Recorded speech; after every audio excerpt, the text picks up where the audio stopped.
this whole weekend, I've had the pleasure of introducing a lot of really incredible, brilliant people. And our second keynote of the weekend is no exception. So I want to introduce you to Rachel Plattus, who is the co-director of organizing for the New Economy Coalition, where she's worked for the last 2.5 years. She's also our staff representative on our board. We sort of borrowed that idea from a lot of our co-op models, and we said, hey, wait a minute, what about having staff representation on our nonprofit board of directors? So she sits on that board with all these illustrious people like Gar Alberman and Gus Speth, and just brilliant economists and brilliant people who are doing the work of building the new economy, including Ed Whitfield, whose quote closed out our keynote yesterday. Rachel's been involved in a lot of climate justice organizing, really looking up close at what this just transition work looks like around the country. Some of us had the pleasure of looking at that together this morning in the intensive workshop that was presented by Mike and I from the New Economy Coalition. So I'm really excited to hear Rachel's thoughts. She promised no spoilers, so I also don't know what she's going to say. And we did budget a tiny bit of time for some Q&A, which is exciting.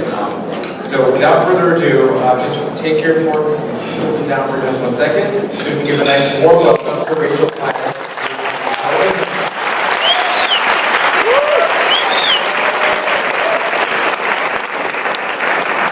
Hi everybody. Hang on 1 second while I get situated. Can y'all hear me? Yeah? Awesome. Thanks, Esteban. How's everybody doing? Yeah. Institute is almost over.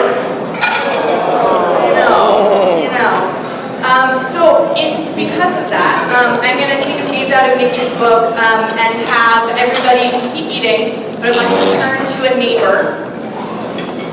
And I want you to share. We're not going to do it in quite as regimented a way. You can engage in a conversation for a couple of minutes and talk to your neighbor about the most important thing you're taking home with you from NASCO Institute. So take a second to think about it, and then share with the person sitting next to you.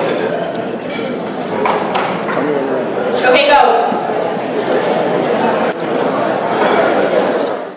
Great. So there's one more piece of this puzzle. I want you all, and for this you will have to put your forks down. I want everyone at once to put the thing that you just shared in your body. You can do it sitting in your chair, you can stand up if you need to. I'm going to ask that you not move around the room. You're going to stay in your place. And I'm going to count to 3, and we're all 300 or 400 of us, we're going to strike a pose. And sound effects are welcome too. So take a second, just think about it. Ready? 1, 2, 3, pose. Nice. All right. We're gonna try it again. Not everybody was participating.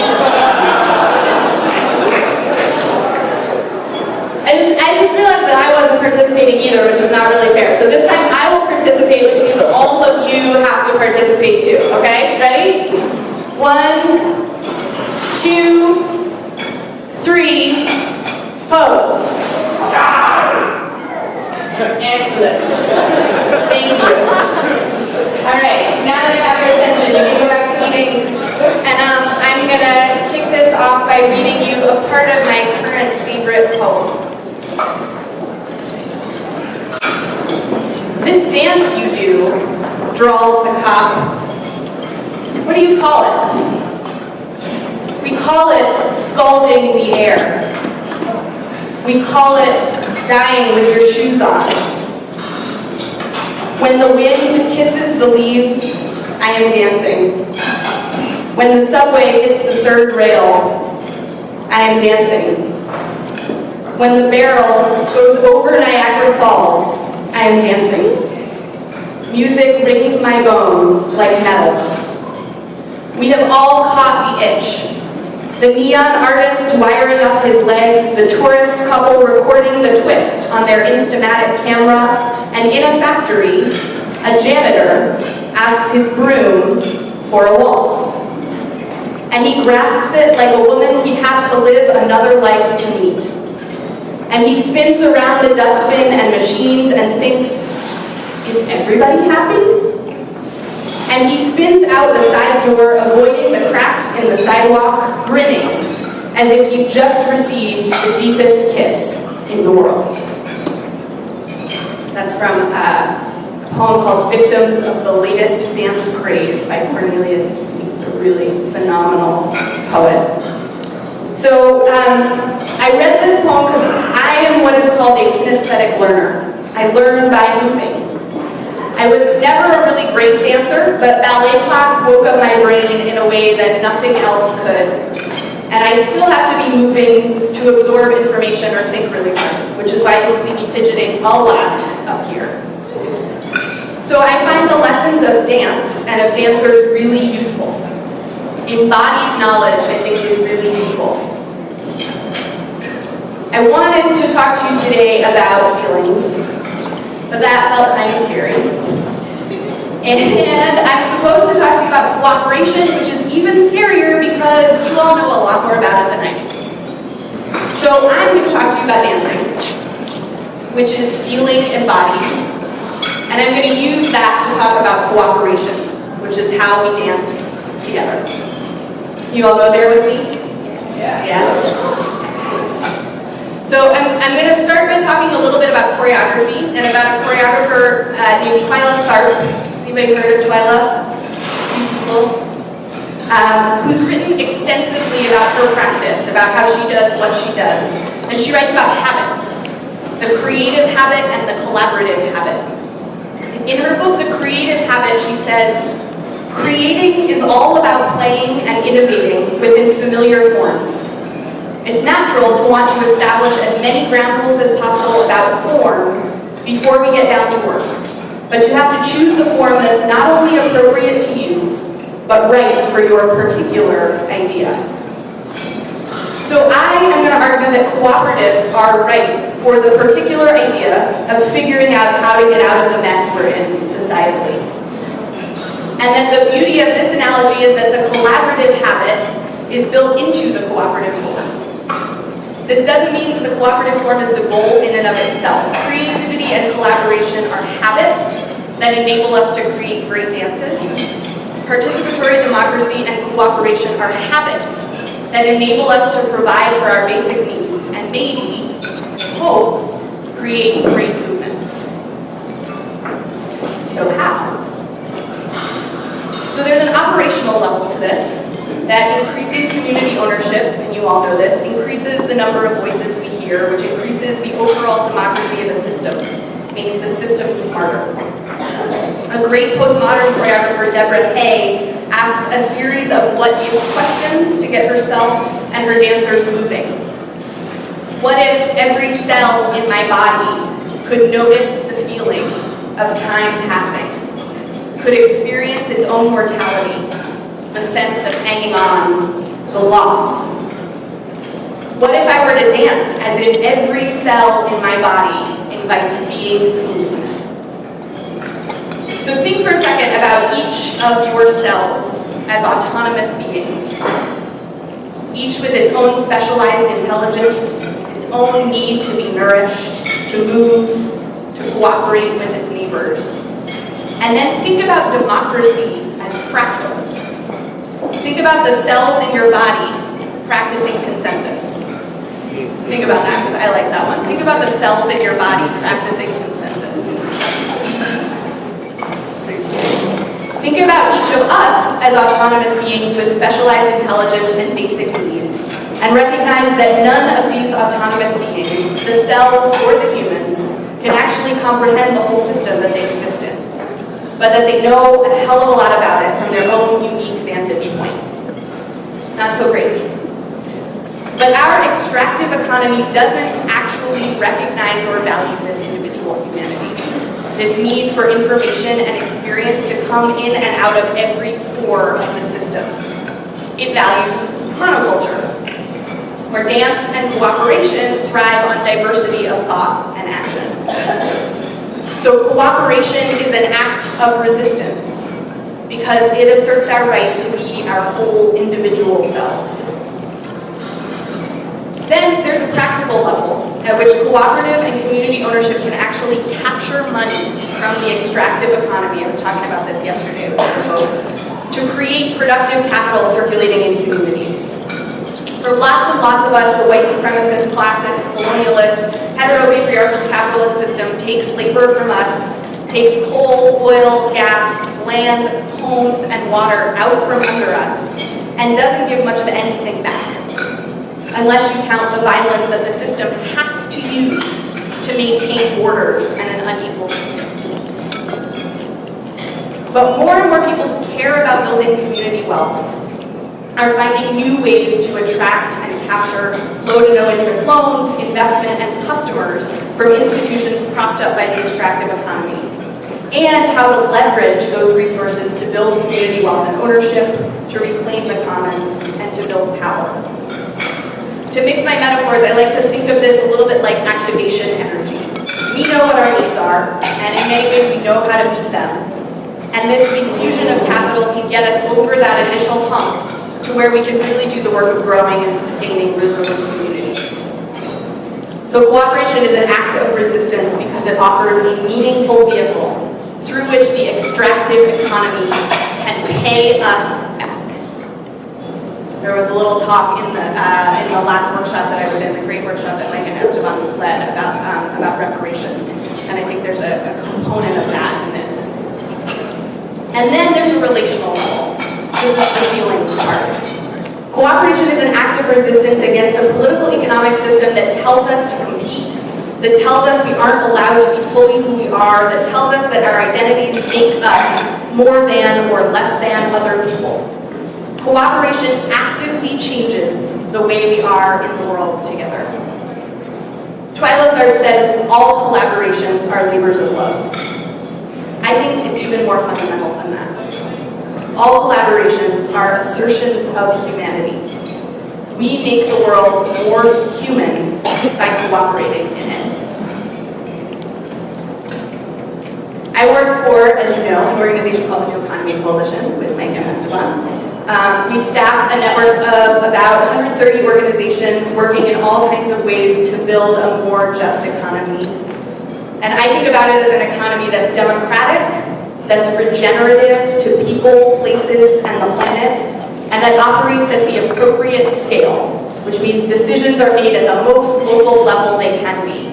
And when decisions have to be made at a larger scale, that process is accountable to local participatory institutions.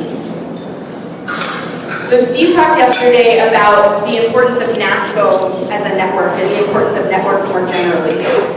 Networks are critically important because they help us to see more of the movement we're a part of, to situate ourselves within the movement ecology so that we can understand the full meaning and power of our work in context. They allow us to share skills, information, and resources efficiently. Like Steve said, they can facilitate our rapidly coming together to support each other in moments of need, keep a co-op from being evicted, raise money to help another one rebuild after a fire. They can also identify intervention points and needs that are shared across many places' local work. And they continue to exist between movement moments and can mobilize really quickly when the time comes. This is a really important characteristic of networks.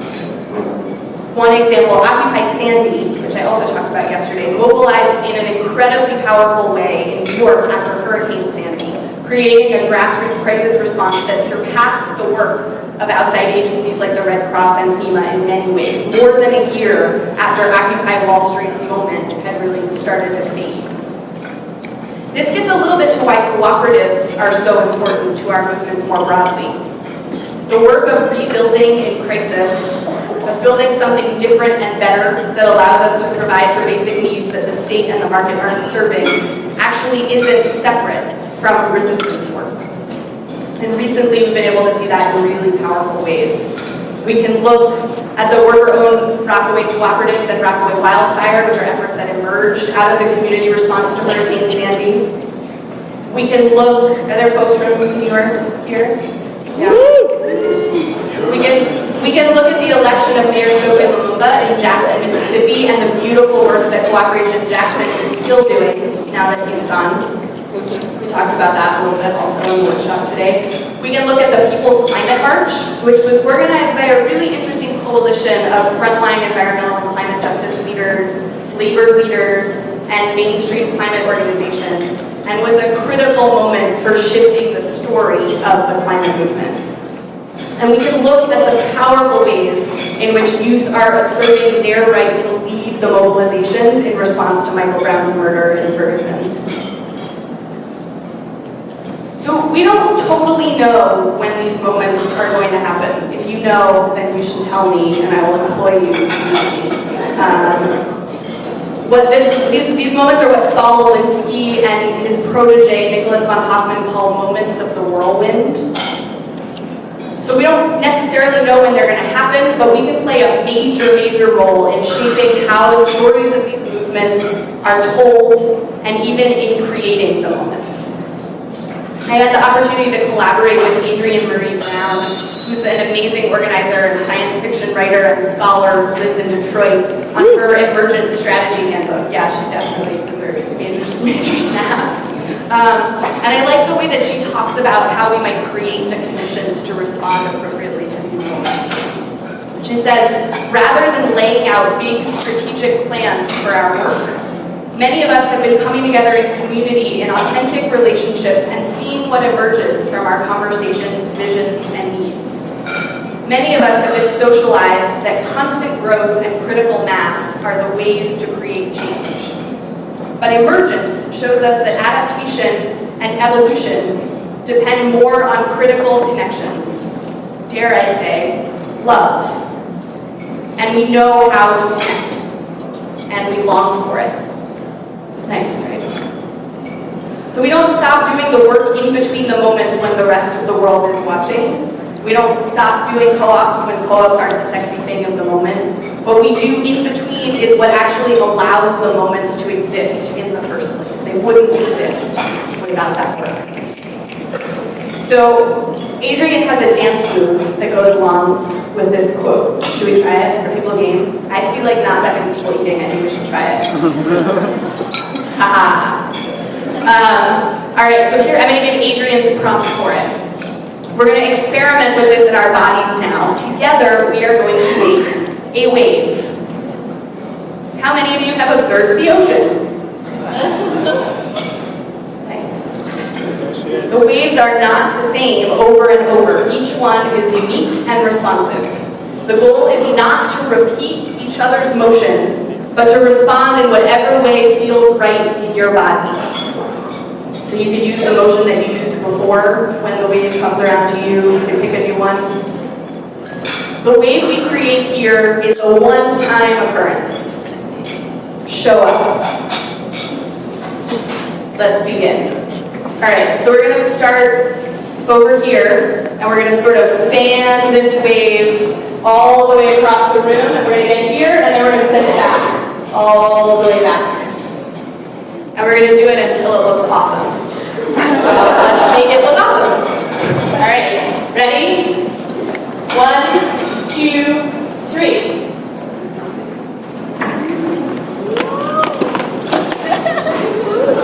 All right, send it back.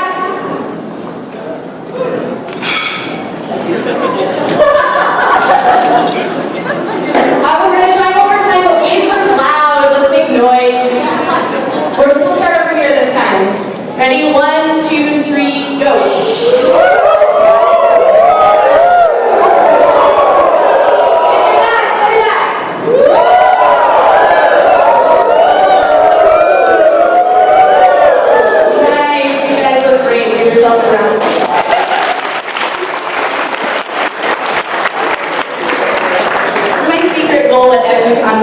Everyone to dance. Thank you for obliging me.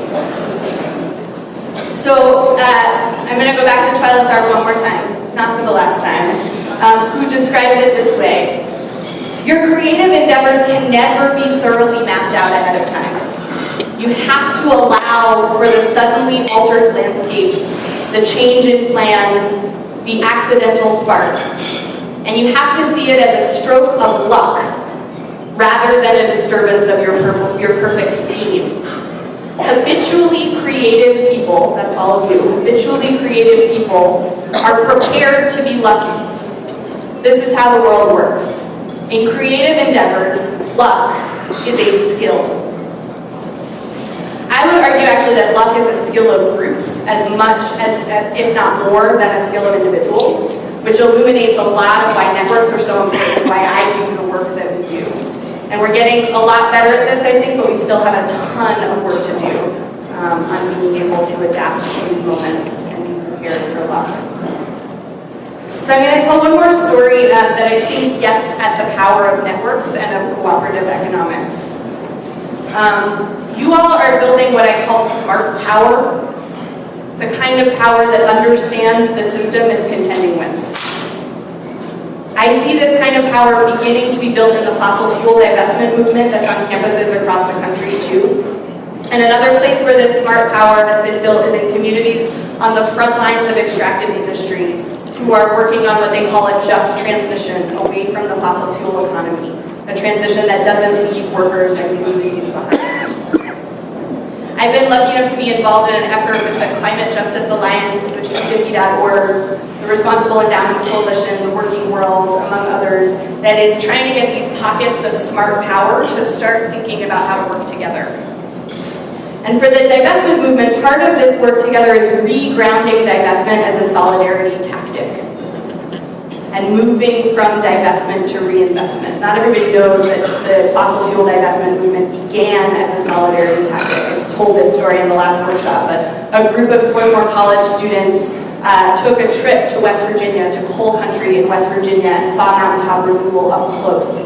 And the people who were showing them their homes that had been destroyed by mountaintop removal said to them when they left that if they didn't find a way to do something about this when they went back to their campus, that these people living in West Virginia would have failed. And so they went back to their campus and tried to think about what would it look like to really engage in solidarity organizing around this issue. And that's where that started about, a couple years before Bill McKibben published this article in Rolling Stone, and we had to do the math tour. So part of this project that I'm working on is about regrounding divestment as a solidarity tactic and moving from divestment to reinvestment, recognizing the privilege and power of organizing within elite institutions and figuring out ways to move resources not just out of Chevron and Shell, but from these institutions to communities that are fighting for their lives by building the economy. And one of the ways that we're working to make this happen, this is really exciting, is through a cooperative financial vehicle, like the Working World has created already in Argentina, Nicaragua, and recently beginning in the United States. This way of capturing money allows the communities to set the terms of investment that make sense for the projects they're working on, whether it's community-owned utility-scale solar on the Navajo Reservation, which is one of the projects that is part of this conversation, or waste management cooperatives in Jackson, Mississippi, which is another conversation that's happening. This project also helps me to think differently about movements. This was a conversation we had yesterday. Yaya asked the question, is there a co-op movement? And I think we're in a moment now where we're really talking to each other across sectors and across movements, which can help us to expand the boundaries of what we think of as our movement. So I really encourage you all, as you're leaving NASCO Institute, to think about that question. What are the boundaries of your movement that you're part of? These are the kinds of stories that we're trying to tell in another project that I'm involved in called Beautiful Solutions. Beautiful Solutions is a companion to a book, web platform, and training program called Beautiful Trouble. Anybody know Beautiful Trouble? All right. You know what I'm getting you all for the holidays. So Beautiful Trouble is a toolbox of creative, nonviolent direct action tactics, case studies, and principles that supports making our movements more creative and strategic in the ways that they engage in direct action. Beautiful Solutions is using the same structure and pulling together the many ways that people are building the democratic, resilient world we envision. And we have, this is really exciting, we partnered with Naomi Klein and Avi Lewis, who have a new project called This Changes Everything. You should read Naomi's book, This Changes Everything, Capitalism versus the Climate. It's a really great read. Very well researched, one of the best arguments that I've seen around what this new economy could look like. And her partner, Avi Lewis, is going to be releasing a documentary later in the year, which has the same name. So we partnered with them to launch the web platform for Beautiful Solutions. You can find it at solutions.thischangeseverything.org. And you can add your own stories and your insights about your work to our Solutions Lab. So I encourage you to do that. The reason I bring this up, though, is because we were having a conversation at our writing retreat a couple of weeks ago about the fact that the beautiful part of Beautiful Trouble is pretty straightforward. It's about merging arts and activism, basically. And the beautiful part of Beautiful Solutions isn't as obvious. But actually, in preparing for this talk, it became pretty obvious to me. Beautiful part of Beautiful Solutions is, wait for it, meetings! Yay! No, but really. Just bear with me for a minute. Esteban likes it. If the beautiful part of creative nonviolent direct action is the art making and the culture jamming, then the beauty of the solutions to the crises that we face is that they make us see each other. They make something out of our natural instincts as animate beings to cooperate. And this illuminates something about our roles too. Choreographers make dances. Instructors give us the skills to expand our toolkit, to expand our technique. And everyone dances. Everyone. We can't study dance except on our feet. I've tried. It's impossible. We can't study democracy except by practicing it. We actually, most of us out there don't even know what it is anymore because of this. Not the people in this room, but the people out there, don't know what democracy is anymore. Because our corporate oligarchy has so systematically cut out all but a few voices. And the few who do get to exercise their voices don't know what democracy is either because they don't actually exist in one. It's not a democracy that's giving them that voice. Dancing, as in feeling in motion, is not in the master's toolbox. Cooperation, as in dancing together, is not in the master's toolbox. So here's another thing. I actually wasn't going to talk about dance today. I rewrote this entire talk over the last 4 days. Sorry, Morgan. I decided to talk about dance because I haven't been feeling so great lately, and I wanted to come back to my brain home and my soul home, so that standing up in front of you feeling antisocial and burnt out, which you should never have to feel, wouldn't feel so scary. So this is what my body comes back to feel safe. Humans come back to each other to feel safe. That's what happens in moments of crisis. One of my favorite books is called A Paradise Built in Hell. Anybody? This table, they're very well read. They should read all the same books I have. By Rebecca Solnit, which describes communities of mutual aid and solidarity that arise in disaster. But there are a few things. So Rebecca argues that the communities of solidarity and mutual aid that arise in disaster are actually a natural response to disaster. But there are a few things that are going on that make that really hard. There's atrophy of disuse of the democracy muscles, like I talked about before. Lots of humans have just forgotten how. There's the people who profit from the system, who arrive just in time to tell us that we should be afraid of our neighbors in these moments rather than hitting on them. And then, on the plus side, there's muscle memory. There's cooperation as a soul home. That's what we come back to feel safe. Twyla, again, I told her she wasn't talking about her, says, muscle memory is one of the more valuable forms of memory, especially to a performer. It's the notion that after diligent practice and repetition of certain physical movements, your body will remember those moves years, even decades, after you cease doing them. In the dance world, muscle memory comes into play every day. We couldn't survive without it. Unlike musicians or actors who have sheet music and scripts to study, dancers have nothing written down. It's all in their heads and bodies. You can relate to that in the context of the work that we do. So then, above and beyond muscle memory, there's what you all have, which is that you're in good shape. Right? All the people out there in terrible shape, have not gone to the democracy gym in years. You're all in really good shape. Your democracy muscles are toned.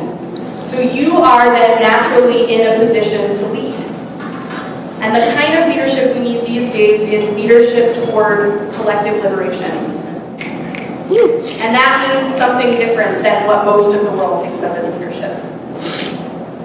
It means recognizing that the future arrives unevenly, and so those on the front lines who are getting the earliest and most often exposure to the ugliest possibilities of our future are the natural leaders of building the most beautiful possibilities. It means not being paralyzed by the recognition that that might or might not be you, and recognizing the unique role you play because of your story, because of where you're coming from and what you're passionate about.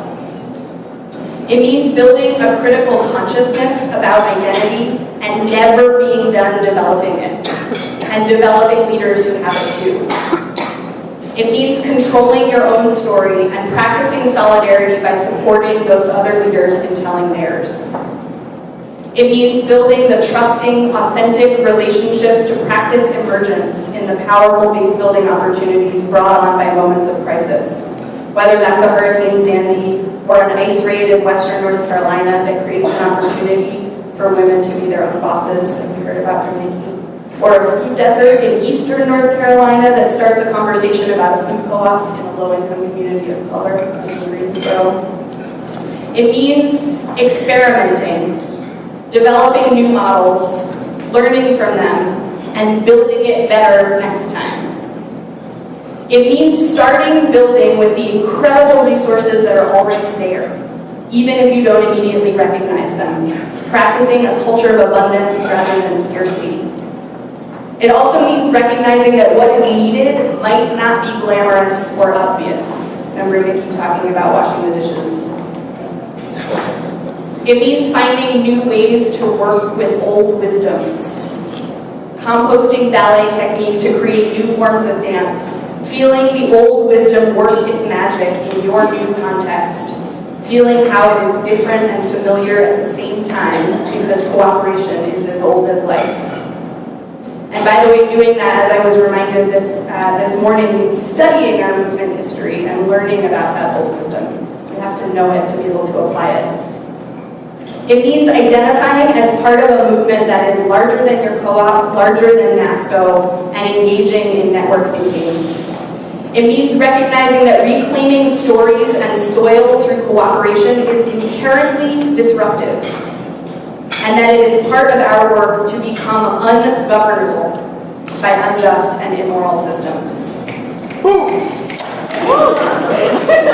It means recognizing that reclaiming economic and cultural space really does start with reasserting our own rights and responsibilities and transforming ourselves. This is what will clear the creative blocks in the way of our collective revolutionary imagination and create the conditions for the shift in consciousness. It means taking care of yourselves and each other, taking breaks, asking for help, staying well so that we can do this work for the long haul. Because the work is the mission. Because when we are doing it, we can actually feel what it feels like to be authentically living in a world that is bending toward justice. So I'm going to close by going back one more time to the lovely Twyla Clark. To be a great choreographer or teacher, you have to invest everything you have in your dancers. You have to be so devoted to them and to the finished creation that your dancers become your heroes.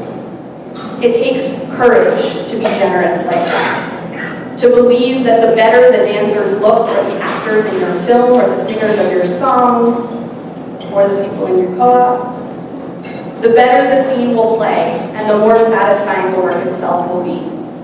Without that generosity, you'll always hold something back. The finished work shows it, and your audience knows it. So I'm not your choreographer or your teacher, but I am dancing with you, and I know for sure that you're all my heroes.